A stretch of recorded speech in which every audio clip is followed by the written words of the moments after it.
জামাত ইসলামীর পক্ষে নির্বাচনে যারা ভূমিকা পালন করছেন তাদেরকে ফোনে ফোনে ভয় দেখানো হচ্ছে, তাদেরকে বারবার তাদেরকে হুমকি দেওয়া হচ্ছে, তাদেরকে পুলিশে গ্রেপ্তার করার জন্য বারবার হুমকি দেওয়া হচ্ছে। আমরা পরিষ্কার করে বলতে চাই, বাংলাদেশ জামাত ইসলামী এক সাগর রক্তের বিনিময়ে আজকের নতুন বাংলাদেশ পেয়েছে।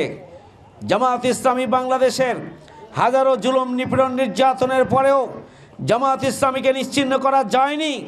আর চাঁপাইনবাবগঞ্জে অথবা দেশের কোথাও যদি সন্ত্রাস করে, ভয় দেখিয়ে, হুমকি দিয়ে জামাত ইসলামীর দাঁড়িপাল্লার পক্ষের ভোটারদেরকে আপনারা নিপীড়ন করার কোনো চক্রান্ত করেন, কোনো ষড়যন্ত্র করেন এবং কোনো ভূমিকা পালন করেন, তার সমুচিত জবাব ভোটের মাধ্যমে চাঁপাইনবাবগঞ্জের জনগণ দেবে।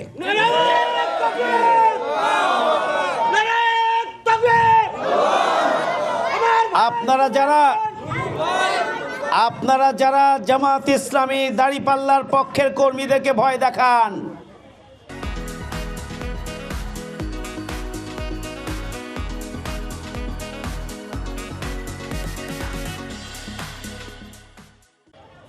আপনাদের নিচের পায়ের নিচে পার্টি আছে কিনা এটা ভালো করে দেখবেন।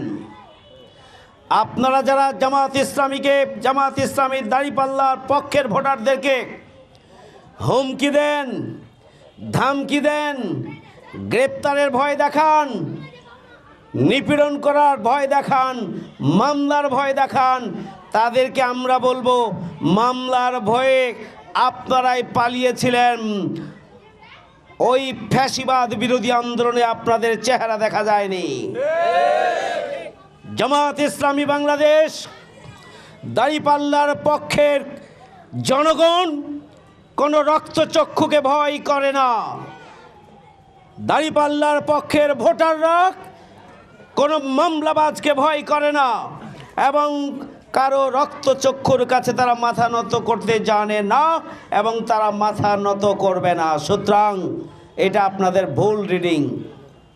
দাঁড়িপাল্লার পক্ষের যারা ভোটার রয়েছেন, যারা জনগণ রয়েছেন, তারা বিগত 17.5 বছর জুলুম, নির্যাতন, নিপীড়নকে উপেক্ষা করে ত্যাগ এবং কোরবানির এক সাগর রক্ত পাড়ি দিয়ে তারা চাঁপাইনবাবগঞ্জ সহ গোটা বাংলাদেশে তাদের অস্তিত্বকে ধরে রেখেছে এবং day by day Jamaat Islami একটা শক্তিশালী, একটা মজবুত সংগঠনে পরিণত হয়েছে। সুতরাং আপনারা কেউ হুমকি দেবেন না, মামলার ভয় দেখাবেন না, আপনারা কেউ উচ্ছেদ করার ভয় দেখাবেন না, আপনারা কেউ আমাদের ভোটারদের রক্তচক্ষু দেখিয়ে ভোটারদেরকে ভয় দেখানোর চক্রান্ত এবং ষড়যন্ত্র করবেন না। পরিষ্কার করে বলে দিলাম।